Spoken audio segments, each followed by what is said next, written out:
हरे कृष्णा।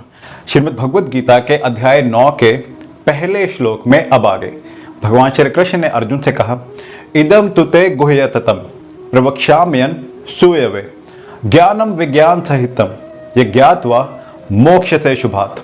अर्थात श्री भगवान ने कहा, हे अर्जुन, चूंकि तुम मुझसे कभी ईर्ष्या नहीं करते इसलिए मैं तुम्हें ये परम गुह्य ज्ञान तथा अनुभूति बतलाऊंगा जिसे जानकर तुम इस संसार के सारे कलेशों से मुक्त हो जाओगे। भगवान श्री कृष्ण की चर्चा अत्यंत शक्तिशाली है और यदि सौभाग्यवश किसी को ऐसी संगति प्राप्त हो जाए और वह इस ज्ञान को आत्मसात कर ले तो वह आत्म साक्षात्कार की दिशा में अवश्य प्रगति करेगा। भगवान श्री कृष्ण अर्जुन को अपनी अलौकिक सेवा में उच्च से उच्चतर तक प्रोत्साहित करने के उद्देश्य से अध्याय 9 में यह परम गुह्य ज्ञान बताते हैं जिसे उन्होंने इससे पहले कभी किसी से प्रकट नहीं किया था। जिसे भगवान श्री कृष्ण का परम गुह्य ज्ञान प्राप्त है वह दिव्य पुरुष है, अतः इस संसार में रहकर भी उसे भौतिक कलेश नहीं सताते। और अगले श्लोक में जानेंगे कि भगवान श्री कृष्ण ने अर्जुन से आगे क्या कहा। तब तक मेरे साथ प्रेम से कहिए, हरे कृष्णा, राधे राधे।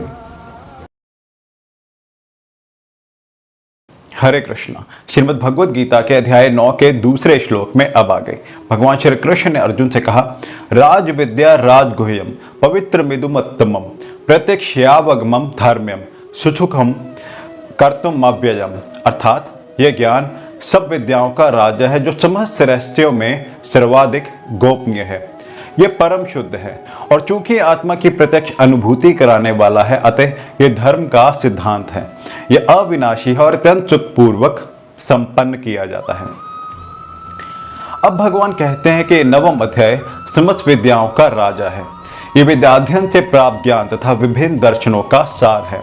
यह गुह्यतम है क्योंकि गुह्य या दिव्य ज्ञान में आत्मा तथा शरीर के अंतर को जाना जा सकता है। श्रीमद् भगवद गीता के दूसरे अध्याय से ही आत्मा की महत्ता को बल दिया गया है। प्रारंभ से ही भगवान कहते हैं कि शरीर नश्वर है तथा आत्मा अविनश्वर। यही ज्ञान का गुह्यतम अंश है। केवल ये जान लेना है कि आत्मा शरीर से भिन्न है और यह निर्विकार, अविनाशी तथा नित्य है। इससे आत्मा के विषय में कोई सकारात्मक सूचना प्राप्त नहीं हो पाती। अतः आत्मा के समस्त कार्यों को ज्ञान का राजा, समस्त ज्ञान का राजा, समस्त ज्ञान का गुह्यतम अंश कहा गया है। और अगले श्लोक में जानेंगे कि भगवान श्री कृष्ण ने अर्जुन से क्या कहा। तब तक मेरे साथ प्रेम से कहिए, हरे कृष्णा, राधे राधे।